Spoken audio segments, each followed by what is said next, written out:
Good afternoon. Welcome to another edition of Learning Strategies, the live stream where we discuss learning strategies with no other than Kate Benson. Kate Benson is the International Director for Education of the Society of Neuro-Linguistic Programming, also known as NLP in the rest of the world. And today the topic is motivation, but more specifically propulsion systems. We already started talking about it a little bit a couple of streams ago, but we were planning to do a complete stream on propulsion systems, and we're going to do that, of course, with no one less than Kate Benson. I'm not sure whether that came out right. Hello, Kate. Hello, Joost. How are you? I'm doing great. Good. Yes. There's still nice weather in the Netherlands. If you're, if you like droughts, then yes. Yes. Yeah, I like droughts, but my vegetables don't like droughts. Right. How are your vegetables doing? Some things are doing quite well. Other things have given up the ghost and are lacking in motivation due to water shortage. They've just gone, like my beans have just gone, oh, I just can't be bothered anymore. Okay. I'm not doing this growing lark. Well, we were visiting. My tomatoes, friends. On the other hand, are going, "Way, this is fantastic! It's keep going." Which vegetable is that? Tomatoes. Oh, my tomatoes. I love tomatoes. Mm. But we were visiting friends Sunday, and they have their own a little bit of plot of land outside of the city, and we were given lots of beans actually. The long green ones, and I don't know how you call them, beetroot, the red beetroot. Yeah, that's good. We've got lots of beetroot. Of course, due to all the CO2 in the air, everything that is green loves it currently. It is ideal circumstances, but they do need water. They do. That's been the hard thing. And we have a hose pipe ban. We're not allowed to use hose pipes. Right. Well, we don't have that yet. There's not enough. Well, it started with us on the island, and then it's gradually moving up the country. So, which is a nuisance when you just seems to be, so having to carry water is a bit of a pain. So some of my vegetables are just not getting any water. Some of them are getting lots of TLC and others aren't. So good. So this is weather motivates vegetables. Yes. Weather propels vegetables into production or otherwise. It does. So sunlight and water. But there's plenty of sunlight, but not so much water. That's right. So propulsion systems, Joost. Yes. So can you explain what a propulsion system is? Well, yes, we probably argue about this as well because we argue about most things. But for me, a propulsive system is a system that you install in yourself or another person in order to provide oomph. Right. Extra oomph to actually propel you or motivate you to carry on taking the action. So most people, for most people, all we have to do to achieve whatever is do it. Right. But that isn't necessarily easy for people to do because they prevaricate, they come up with all sorts of reasons why they shouldn't or better things that they could be doing and all this. So if you're wanting to get something done and for a whole list of reasons you just not get into it for whatever reason, then what you need is a propulsion system. And it's based on, most propulsion systems are based on the meta programs of away from and towards, or usually away from pleasure and towards, so away from pain and towards pleasure. So I was just reading what Jane said. It was we install the driver, if you like, that's away from something that we don't want, from hell, from pain, from suffering, from something we don't want, towards things that we do want, which are pleasurable, heavenly, and whatever. So that's my short definition of propulsion system. Would you agree? Yes, definitely. Oh my goodness, we're in agreement. With you. But there are still interesting questions. because you're talking about behavior. People don't get to do the behavior that they want to do. But are these behaviors that they have done before in their life, or are they like fresh new behaviors that they have never done before? Well, I think it can be either. Because if you use a traditional NLP step-by-step propulsion system, then you're usually going to base those on things that you already know how to do, and you're applying them. You're taking them from one context where you can do it. So it might be, for example, that you're really, really good at doing the washing and making sure that the washing is done, but you're not very good at doing the cleaning. Right. So you can look at how you motivate yourself to keep on top of the washing and put that in the context of the cleaning. That's a very classic NLP way of doing something. But if we use something like DHE, Design Human Engineering, which has quite a lot of application in terms of motivation propulsion, we can create from scratch new ways of doing it. That's the joy of DHE. Somebody doesn't have to have done it before. We can create something that's that provides propulsion and motivation that we haven't done before. So it can be both of those things, I think. Well, here we can see. Well, here we go. Yes, because you're describing twice what I would call antecedents, in the sense that people have not done yet the behavior that you wish them to do, or that they want them to do them themselves. So it is future desired behavior. They haven't been doing it yet, and you want to get them to do it a couple of times, and then you use hypnosis in order to make sure that they understand that there is a lot of bad stuff that they want to get away from, and a lot of good stuff that they can move towards to. Are we still? Yeah, I don't disagree with that at all. I don't disagree with that. I don't think it. What I'm saying is, I don't think it matters particularly whether or not somebody already has a strategy they can adopt, or whether or not a system that they can adopt, or whether you create a new one. It just depends on what the person needs. Yes. Sometimes you'll find within somebody that, through a series of questions, you'll find what it is that they need to propel themselves. So that's a process of elicitation to find out which is going to be the best system to install for that person. And of course, there's a few questions that we can ask.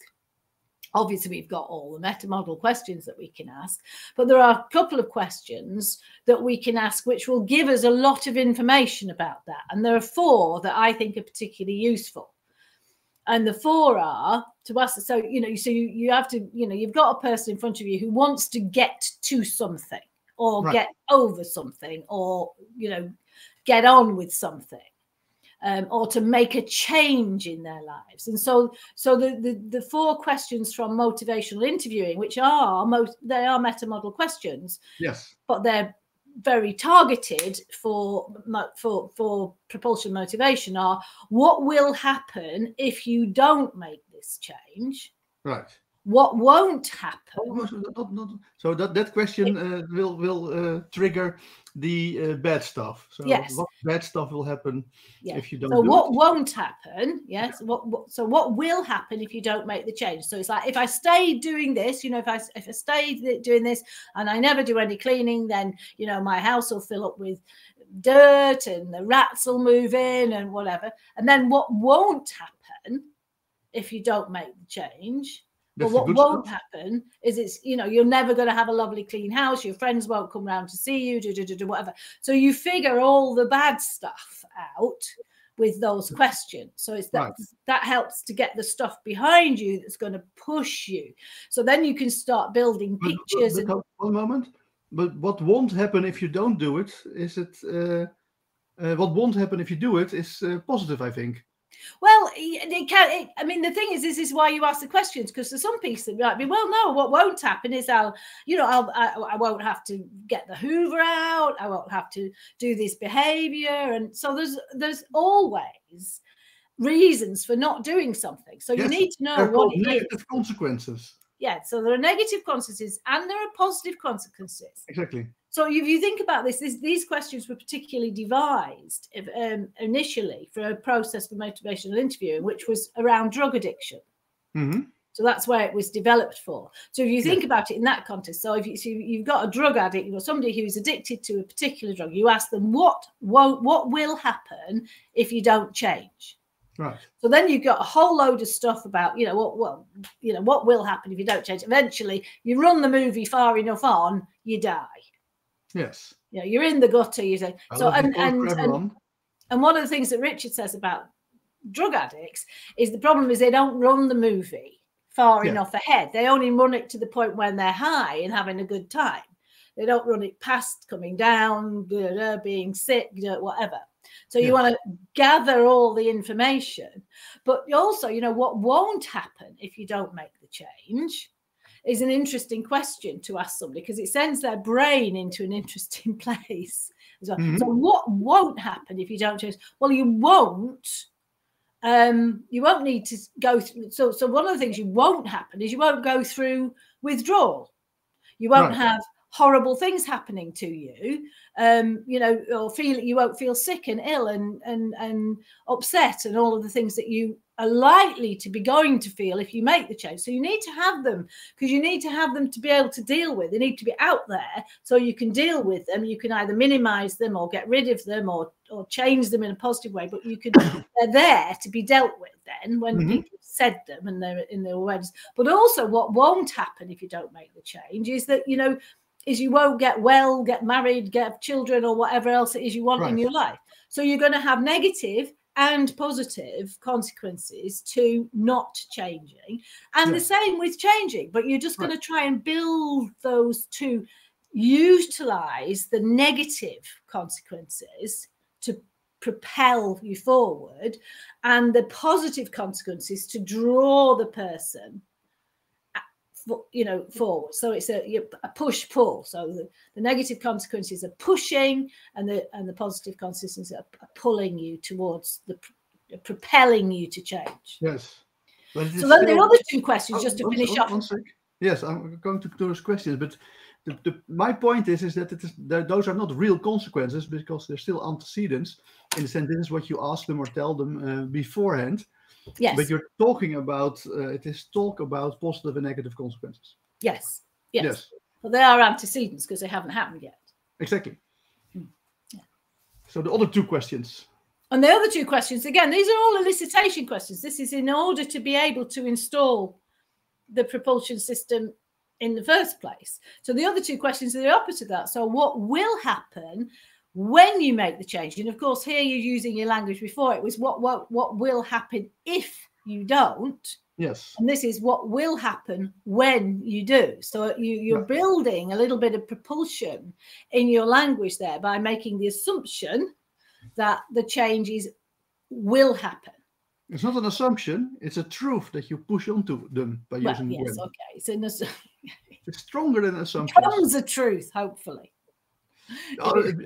To understand the sentence, to understand what's being said, the brain of the other person has to accept that it's a truth. Yes, it has to. Otherwise, they won't understand it, and then you can turn it around. Given that they understood the question in this case, it is the only possible interpretation, unless you work with probabilities, is that they accept that as a truth, that there comes a time that they're going to change. Which is, of course, exactly what we want to use to influence them. Yes, that's right. Yeah. So there's always, as with everything, there's never just a simple. One of the things I often say, and this is true of all good trainers and coaches, is you're never doing one thing for one reason. You're always doing, if you're doing something, make sure it's operating on a lot of different levels at the same time. Yes. So you don't. Everybody agrees with that. Hmm? Not everybody agrees with that. No, especially I know that. People testing whether you're set up for if you're a trainer in trainers training, and you have to provide the whole program of your NLP practitioner. In my experience, some people who check that stuff, they do never ever want you to do multiple things at once. Well, certainly, but it's also the other thing to bear in mind about that is when you're writing out what you're going to do in a practitioner program, that effectively is your curriculum in the teaching terms. It's easy for us teachers because that would be our scheme of work, right? Which is actually just the content. So it's the content of what you would put in there. But if you've done teaching excellence, what you will know is that the content is only 20% of what we do, right? And that actually 80% of that is process. So you're only ever, when you put your scheme of work or curriculum content down, whatever you call it, you're only ever going to be, if you're a decent trainer, you're only ever going to be putting 20% of what you do down on the paper. Yes, much less, because this is just an overview. It's a content list. It's just a content list. So, it's, and it's there for different reasons. It's not to actually say, what will you do? What are you actually going to do? It's not a question that says, what are you going to do on your trainings? It says, what are you going to cover on the content of your trainings? Oh, no. And it's to make sure that what you do. You have to do X first, and you cannot do Z before X, even though Z includes X. Well, it's a long time since I did that, so I can't really comment on that. So as far as I'm concerned, I would treat it simply as a content list, because it isn't asking you how you're going to do it, and it's and nobody's changing, nobody's checking it anyway afterwards. So, but I think that idea that you should do multiple things at once is very much it's basically the best strategy for training. NLP people always claim they want to follow the best strategies. I think it should be, a very important part of trainers training, that you always make sure that whatever you're doing, that you're teaching or training multiple things at the same time. I don't think trainers is necessarily designed to teach you that. It is in certain areas, but that's why I think people should do teaching excellence, because that's what we actually teach people to do. Yes. So it's a matter of, it's a different type of training, a different qualitative type of training. One isn't necessarily, it definitely doesn't mutually, they are not mutually exclusive. So I think that, there are things that you learn on trainers, which are very helpful and very useful for getting trainings going. And then my view is that after that, people should come and do teaching excellence, because then they learn about learning. Right. Not training. If I compare, of course, I've done the trainers training with Richard Bentler. And I think that all the great trainers out there have done trainers training with Richard Bentler. But at the same time, not everyone who does trainers training with Richard Bentler becomes a great trainer. No, absolutely, yes. No. Yeah, all the great trainers. I had to work that one out. Yeah, that's right. No. But then that's the same with everything, isn't it? It isn't. It's not. Medicine doesn't make you better. The doctor makes you better, and doctors do. As I'm finding this out myself very painfully at the moment. Doctors do the same training. Basically, doctors do the same training. They cover the same content. They whatever, and some of them are really good at it, and some of them are rubbish. Yes. So you can't blame the training for the fact that you get some rubbish doctors and some really good ones. No, I'm not blaming anyone. That's what your base material is, Joost. What your raw material is. Well, yeah, in doctors and medicine, that's true. But NLP, of course, claims, that was the original claim, is that everyone can become a genius if you just apply the NLP strategies. It should be... that's probably true if they apply NLP strategies, but then not everybody does that. Not everybody, how many times, I don't know, how many times have you and I sat through a practitioner, a master practitioner, or a trainer's program and learn new stuff every time we sit there. I think one of the problems is that people do a course once, or they do a few days of something, and then they think that they can go off and be the best in the world. Well, actually, you get good. And Richard says this all the time, you get good at doing something by practicing it and doing it over and over again and repeating the experience. Definitely. And I was having a conversation this morning with another trainer, and was talking about a program that I did with Richard some years ago, which I can't even remember the name of, because he only did it once or twice, and it was in the States, and it was absolutely superb. I never sat and written so many notes, because for the first time ever that I recall, he laid out his decision-making strategy for how he decided to work with the client. Right. And he made it absolutely explicit. And but the interesting thing is the people who hadn't learned much NLP or were new to NLP or had done a practitioner couldn't get it at all. Because it had to be, it's that thing about the level of consciousness. So it had to, but the trainers who were assisting on them were all absolutely loving it, because there was so much being laid out that they could notice. You can't always notice things until you've got a certain amount under your belt, a certain amount more under your belt, and whatever. So I'm not going to enter a debate about NLP training with you, Jos. I'm just not doing it online. It's just not something I'm going to do. I'm not going to criticize other people's training programs. I was just trying to make a compliment that if all the great trainers have done Richard Bandler, then you should at least do Richard Bandler. Well, absolutely. I absolutely agree with that. They really should. And then there's so much to learn on that training. But I can't comment on the other trainings because I've never done any of the other trainings. I'm a Bandler girl through and through. Yes, people say to me, why haven't you trained with these other people? And the answer is because I don't want to, because I think I'm working with the best. Exactly. My opinion, he is the best, so I'm not going to work with anybody else. So. But if you compare it to the doctors and medicine, then you see that, of course, there will be small differences, but then all the different universities will pretty much have the same curriculum. And then it's pretty much up to the doctors, their personal talent and interest, and whether they figure out whether they really want to be in the field or just figure out, oh, I really didn't want it in hindsight, but now I'm stuck with it because I can't do anything else. So that's a different situation than within NLP training programs. Because if you look at I have to deal with a lot of people who come from different trainers. If you look what they have been taught, it's rubbish. And it is, but it is rubbish because they have been taught the content, and the content according to whoever made it up in the 80s, and they're light years behind. And so I think that, do I say that, the quality of Bandler's trainer's training is very good, but doesn't mean that if you go there that you become a good trainer. It's not a guarantee.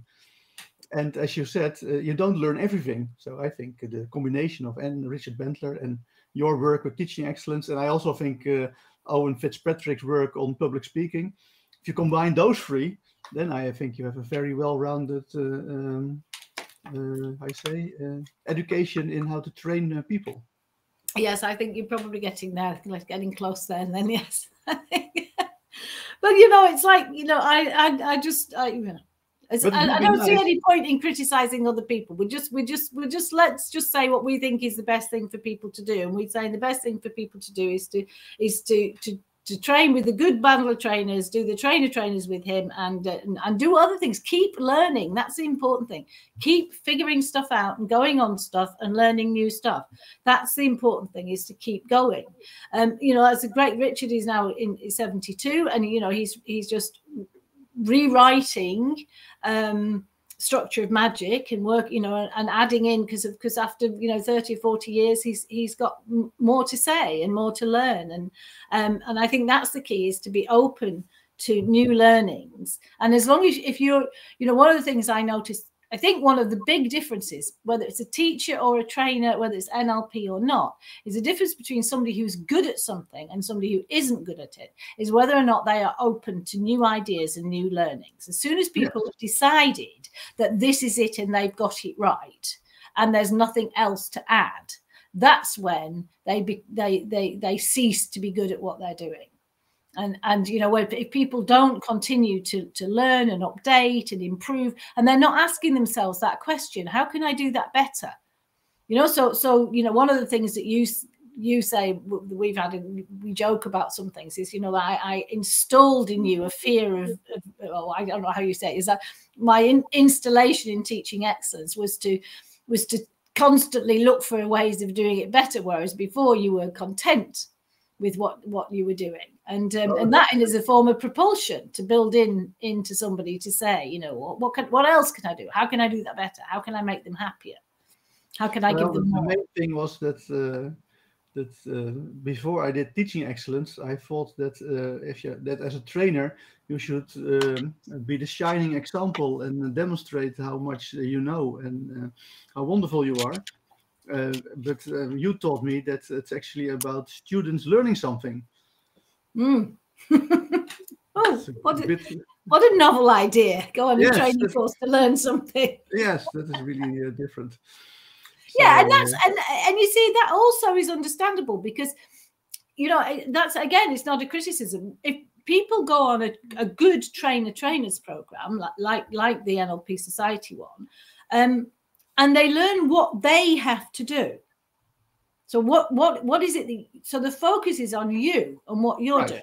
How to stand, how to use your voice, how to use the language patterns, how to use propulsion systems, how to nest loops. It's all about what you do, which is great, because you need to learn that, because you didn't know it before. So then you've learned that, and then you go out, and then you start to, you need to be, but the problem is people then stop then, and they, as you did, think that's all there is to do, is if I'm wowing them, if I'm being spectacular, if I'm being amazing and smart and clever, then that's all that needs to happen for a training to be successful. But then the next thing is to realize that the training is successful when the people are learning things. So the focus then, you should then assign all that you've learned to your unconscious and get on with it. Use your voice effectively, do whatever, and then pay attention to the learners and constantly ask the question, what are they learning? Are they learning? How are they learning? So that all your feedback is about what's happening with the learners. Yes. And to ask the question, if that person isn't learning, what do I need to do to enable them to access the learning? So in my master practitioner, pardon? In my master practitioner, we now have 3 days of public speaking where I almost tell this story, except I add Owen's work. So I said, we're going to do 3 things. We're going to, because I think that the best ones are Richard Bendler, Owen Fitzpatrick, and Kate Benson. And from Richard, you're going to learn how to run yourself. From Kate, you're going to learn how to run the people in the classroom. And for Owen, you're going to learn how to structure your story. So it becomes a legendary, mythical story, the hero's journey, basically. Yeah. No, that's good. That's a good program. I like that. I'll do that next time. That's in Dutch. So.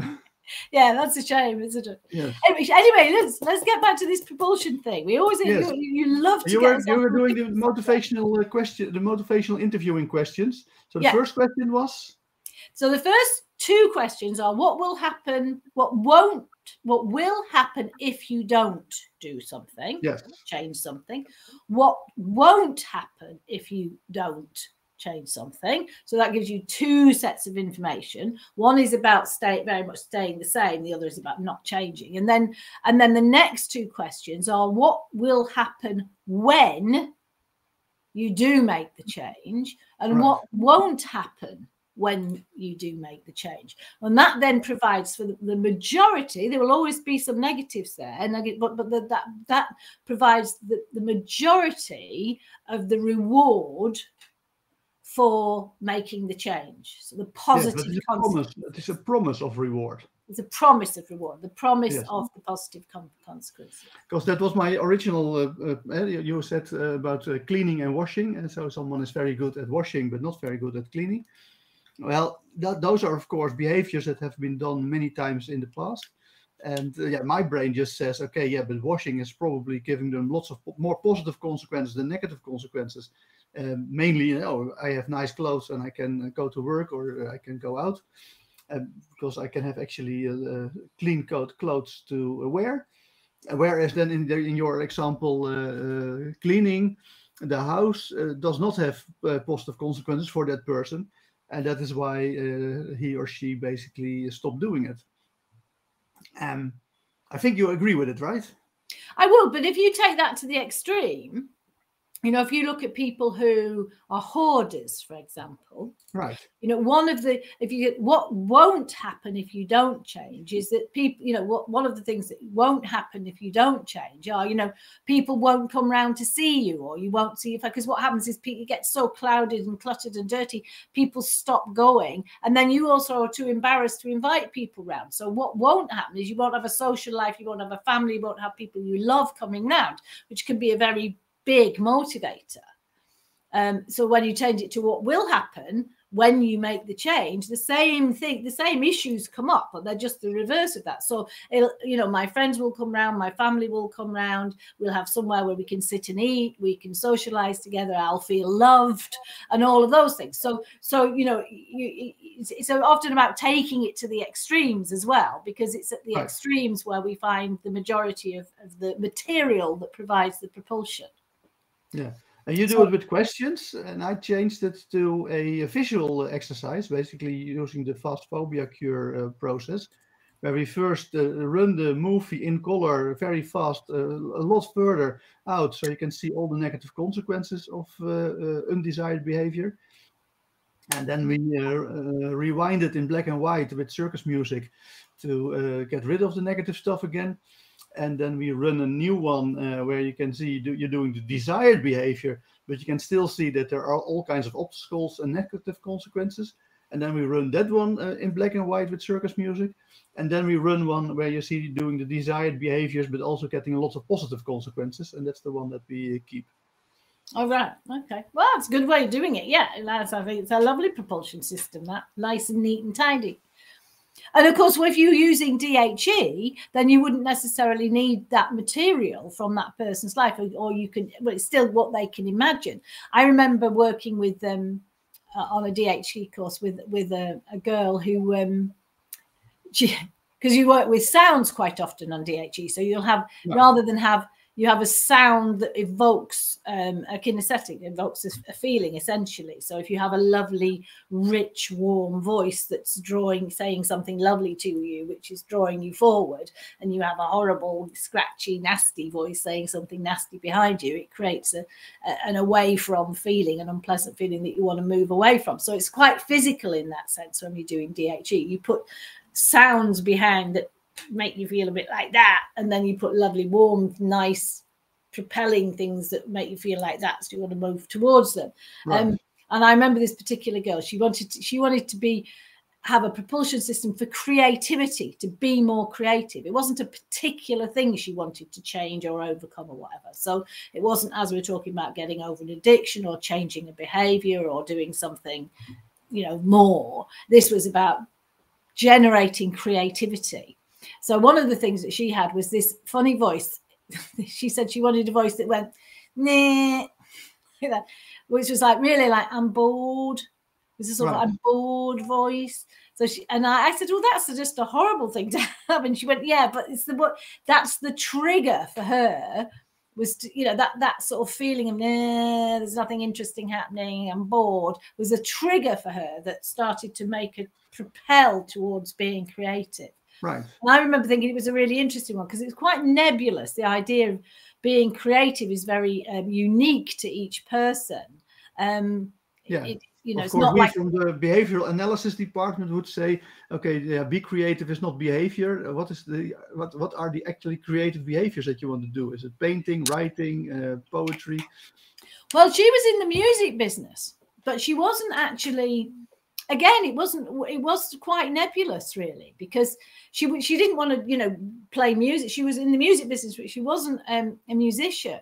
Right. She organized, for example, one of the things she did was organize promotional campaigns for bands and stuff like this. And I think she worked for a record label or something like this. So, you know, the creativity could be anything from a flash dance, you know, it was actually the process of being creative. What could we do, you know? And the end result might be in, oh, well, we'll create a flash dance, or we'll create you know, we'll have the band playing on top of the Apple Studios like the Beatles did, or we have, but what the end result, you weren't going to be creative to something. She wanted the creativity to generate the options, ideas. Internal behaviors, feelings, mental imagery, thoughts. Yeah, right. Internal behaviors, yeah. So when I do the DHE propulsion system, I use actually sounds, of course. I do it with sounds, especially also because you hypnotize the person who is involved. So the emotions are much stronger when someone is hypnotized, but they also close their eyes. So it's not really handy to do lots of visual stuff outside of them if you have the eyes closed. But we use the sounds of that are tied to memories of good and bad stuff happening to them. Actually, in most cases, those are actually good and positive and negative consequences. So, for instance, car crashes is often used as a negative consequence.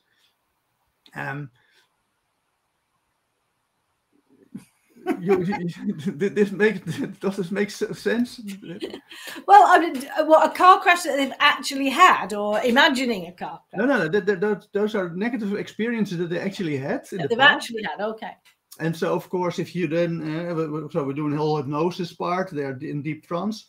And if you then trigger, because the hypnotist is like a conductor who's triggering the sounds. And if you then trigger the negative sounds, you can see that it makes a lot of the negative impact on them. And then, of course, you can use hypnosis to add to it that, okay, this is something that you want to leave behind. This is where you want to move away from. So you can, and then you add in the positive sounds, and there are more positive sounds, often 4 positive sounds, 2 negative sounds. And you add in the 4 positive sounds, and then you slowly mix them so that first there's a lot of negative stuff, but slowly it becomes more and more positive. And then in the end, there's only positivity, where you say, okay, forget about the negative stuff and just go for the positive stuff. And you can see that it has a lot of emotional impact on people.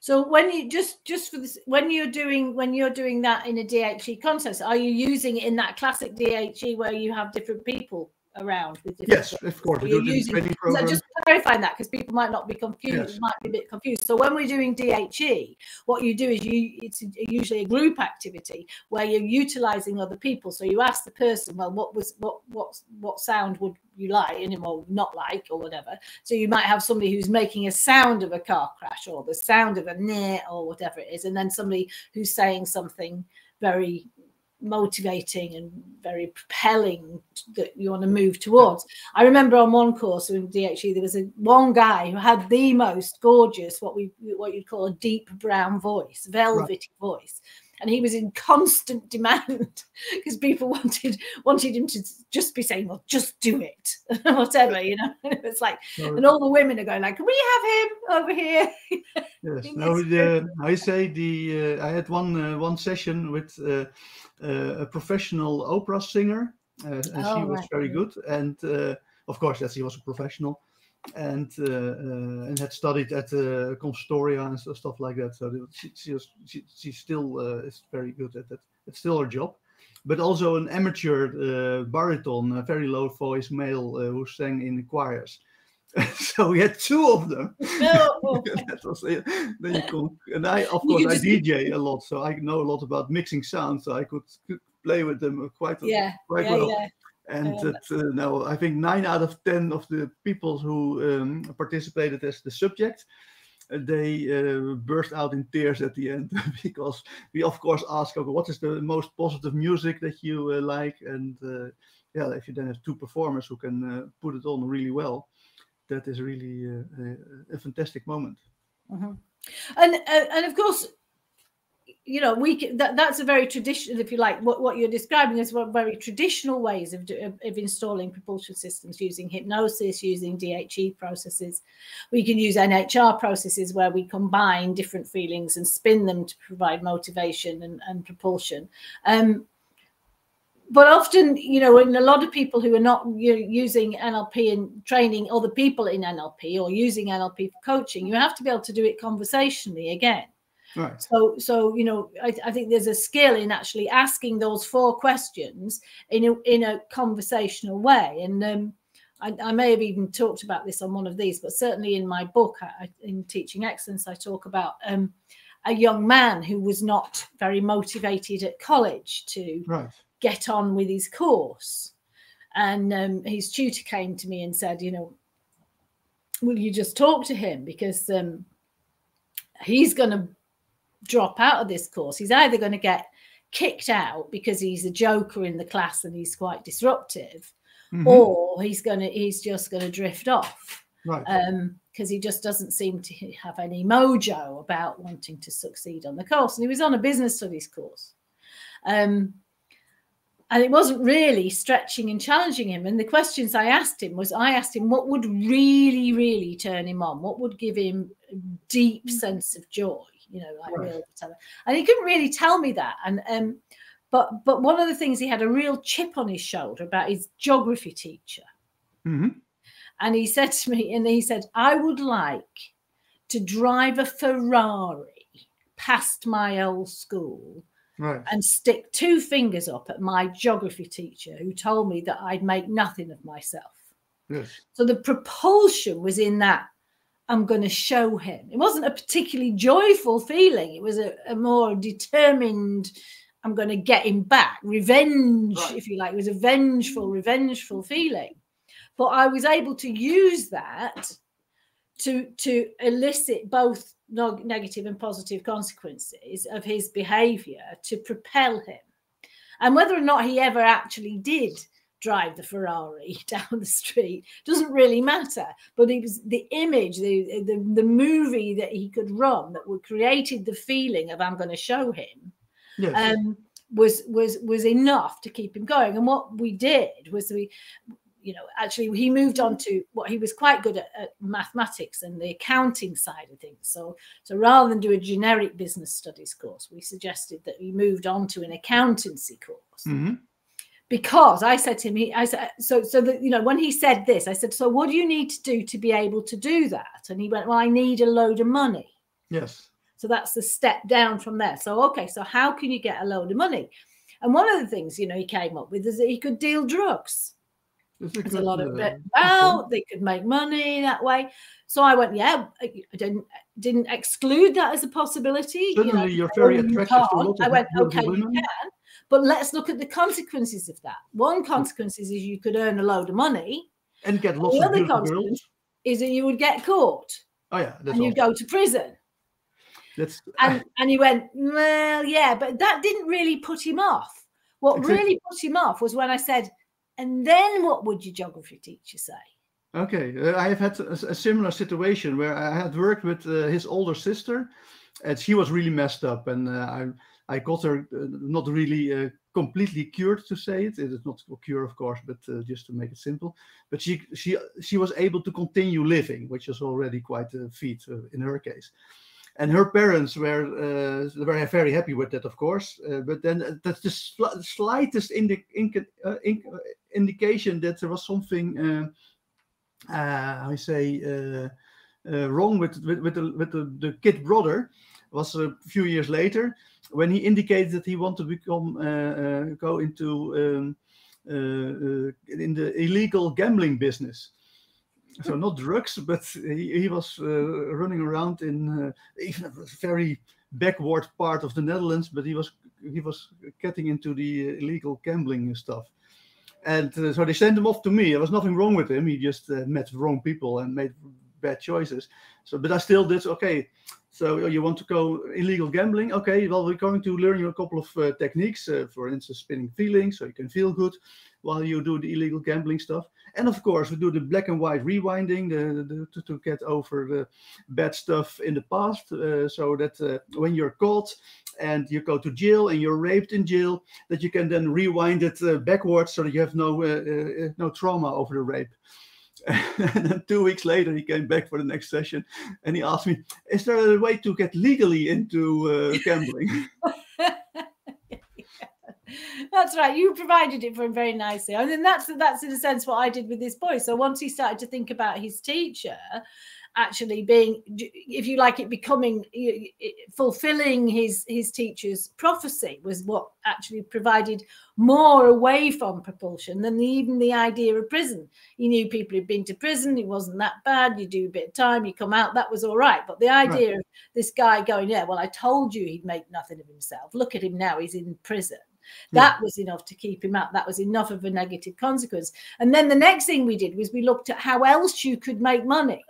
Right. How could you, same thing, how could you legally, gamble or whatever? And we looked at the time, accountants were making a fair amount of money. And that's how we chose this path of becoming an accountant. So it all fitted along the lines of having the movie of driving along in the Ferrari. Of course, he says to me, because on all this is conversational. So this is when we're talking about layers within layers. In my head, I've got those 4 questions and where I'm going, and I'm sorting that information out and then building it into the conversation so it does what I want it to do for him. It works for him in that way.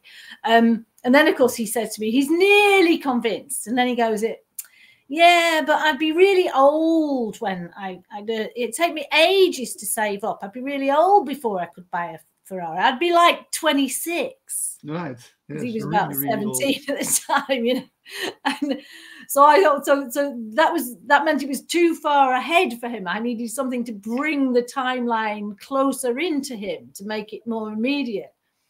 So I said, well, how long would it take you to earn enough money to hire a Ferrari for a week or something? Yes. And he went, I said, because nobody would know. And then his eyes lit up and he went, oh, I could do it. Then he could see that was a possibility, and it came nice and close to him. So each time I saw him in the corridor, I wouldn't say, how's your course or how you're doing? I'd go like, how's the Ferrari coming along? Exactly, yes. He'd go, it's great, miss, it's great. So here's the most important question that I'm still researching or struggling with. And so I've seen that the DHE procedure of installing a propulsion system really gets people going. In fact, we have done it with someone who I can't name her, but you know her. She's been on Teaching Excellence. And she asked me, can I do weird stuff? I said, sure, why not? And she had 2 things. She wanted to, she had diabetes type 1. And she said, I want to use less insulin. And the second one is, I want to become pregnant in a surprising way. And she was quite older, quite a bit older. And if you use insulin, surprising way, she wants to. The second coming comes to mind, right? Something like that. And so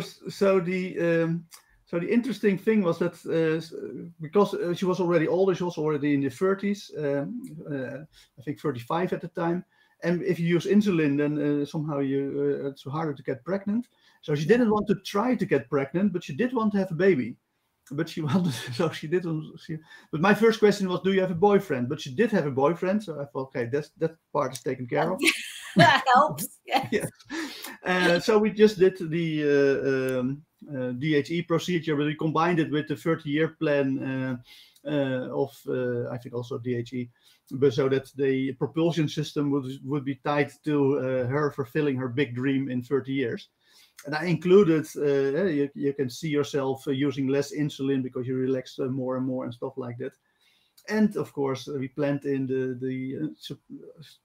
be surprised that you were pregnant. And so the first thing what happened was, I think 2 years later, she came in for another course, and I did not recognize her because she had lost so much weight because she stopped used way less insulin than before. Oh, cool. So that was cool.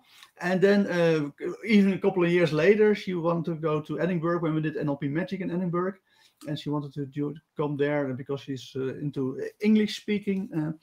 And at the very last moment, I think 3 days before the course, she had to cancel the course. And I said, why? I really need you. She said, yes, but I've been unexpectedly become pregnant. So I think it's a great way of using people to get motivated, at least. So theoretically, scientifically, it's an antecedent that you get people to do it at least a couple of times. And if then rewards kick in, then people continue doing it. Mm-hmm. But here's the question, and this is the one that I'm currently researching, so I don't have an answer to it. I'm just interested in your opinion. is it seems that if you hypnotize people to think that they had a positive consequence for desired behavior or a negative consequence for undesired behavior, that it seems that you can fool the brain into thinking that they actually had that positive or negative consequence. And that would be interesting, because that would be completely different from, that's still an antecedent in the sense you do it beforehand. But if you can hypnotize them to thinking that it already happened to them in the past, then it could be that in the same way like drug of choice works, where you relive previous drug abuses and then trigger the brain into reliving the high, the stoned, the drunken feeling. If you can in the same way trigger the brain into, I say, coupling positive or negative consequences from the past to desired and undesired behavior in the future, in the brain, then it should work in the same, exactly the same in the way that real consequences do. Yes, I can't see any reason why not, because so just let me get this right in my head, just so I've got the sequence. So you hypnotize them and give them the experience of the positive consequence. So you hypnotize them so that they imagine that they're doing the behavior and they're getting the positive consequence. Yes, the desired behavior, and then when you wake them up, when they come out of trance, they think that they have done the behavior and they have had the desired consequence once or a few times. So they're more likely to continue with that behavior. Have I got that right? Is that what you're saying? Yes. Well, okay. But I think that will work. My reason for this, I don't know for sure, but it's an interesting thing. But the reason I think it will work is because in other situations very similar to that, we know it will work. So if we use hypnosis to give somebody an imaginary experience, and then we bring them out of trance and we talk to them in the language of as if, so in the tense of when you had that experience, what was it like? You force the person or you push the person into remembering the imagined experience. Right. So, for example, I did this, I probably talked about this. I did this with a guy who wanted to do a skydive. In fact, there were two guys. I did them together simultaneously as a demo once. It was great fun. Two of them wanted to do a skydive, but they just couldn't find the right motivation, the propulsion to do it. They were just a bit too scared. And they really wanted to do it, and they knew they wanted to do it, and they knew they could raise lots of money for their charities, but they just couldn't make the call. You know, they just haven't got to the point of pressing the button, making the call. So I put them in a trance and we went, and I have to say, I have absolutely no desire ever to do a skydive. It was like, and the only experience that I had to draw upon is what I've seen on the telly of people doing it. So with using all of my imagination as far as I could, I put them into a trance and we went on this journey to the airfield and we got into the gear and I had them imagining doing the exercises and the practice and, you know, all the things for what they had to do, 1, 2, 3, jumping out and doing the start. I'm making all of this up, you know, just based on what I've seen on the telly. And they're like, oh, leaving lots of it to fill in the gaps and stuff. And they get in the plane and experience the wind and the sound of it and feeling rushing. And then they do 1, 2, 3 and they jump out, whatever. And we go through the whole experience. They land, they feel fantastic. They're elated, whatever, adrenaline, spin the feelings, you know, all of that. And then I brought them out and I'd sort of primed the audience about this as well, because I had a group with me. It was in a training scenario. And then I started to talk to them about, very casually, conversation about what it was like. So I just went, well, so what was it like to skydive? And they were going, oh, it was fantastic. It was and the feeling here and this and that. And they started to describe the experience. Now, if you look on the, you know, cerebral cortex of the brain, what we know is where you imagine you've had an experience and you remember having an experience are almost identical. Yes. So it's very easy to fool the brain into thinking that something that it imagined has actually happened. And we know that with and there's a lot of evidence of that from false memory syndrome. So I think that as a hypothesis is very likely. Because, you know, that's what and I've seen Richard do similar things where with practice, for example, you know, so you want somebody to get better at a musical instrument, and then they in hypnosis, they practice for 1,000 hours or whatever it is that they need to improve their resilience for practice and things. So I think it's highly likely that will be the case. So I look forward to you testing that out and reporting back to this group. Right. Yes. No, I think that's super. Yes, it's nearly time. So has anybody got any questions they want to ask about motivational propulsion before we finish? They've been very quiet today. Yes. But, somehow the streaming culture is changing now that Corona is finished. Yeah, probably. Well, this winter, if Corona is making a comeback, then it might come change back online. Yeah, I think people are out in the sunshine more. If they're free in the day, they're outside. The weather, the summertime. August is not the time to be doing these things. Well. Okay. Well, if nobody's got anything else to ask, I think we're almost done here, and I'm going to go compel myself to do something else. Good. And I'm going to compel you to do a topic for next week. Oh, right. What are we going to do next week? So you're using how you of course the logical levels of DILTs in your work. Oh, right. Okay. And I hate them. I know you do. But I think I hate them for a couple particular, I think for one particular, two reasons. I think it's stupid to create a pyramid out of it, and it is completely anti NLP to think that if you change something on a high level, that there has to be a change on a lower level. But I know from talking about you about it beforehand that you don't necessarily need to have it in a pyramid. It are just topics that you want to address. And that you don't feel that these are necessarily the one change necessarily makes some change elsewhere. You might find it probable, which I think is perfect. But the reason is that I'm currently writing a scientific article as an assignment, or it's a paid assignment, paid job, for someone who also uses the logical levels. So I'm really into it now. But he's also not really, he doesn't have to be a pyramid, and doesn't have to be necessarily changed. So I'm all set up for logical levels, and I thought, oh, this is a great topic to see what Kate's doing with DILT's logical levels. Okay, I'm happy to talk about that because, as I said, it's a model. That's the first thing to remember. It's a model, and it's useful in some instances. I'm a pragmatist. I like things that are useful.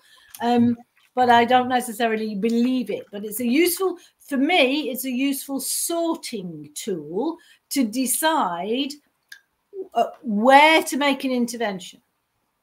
What to intervene about? Is it to intervene about a behavior or a belief or whatever? So yes, I'm happy to do that. That'll be an interesting hour. Yes. So I will listen very carefully and we'll criticize DILTs where we can. All right. Okay, Jos. It's nice talking to you again. Absolutely. Also very nice talking to you. Thank you very much. If you're watching this later on or hearing it later, you can always join us live at twitch.tv/Joost van der Leij every Tuesday, 1 p.m. Central European Standard Time. And then we have this kind of very interesting discussions. Kate, thank you very much. See you next week. Thank you. Bye-bye. Thanks, Jos. Bye. Bye now.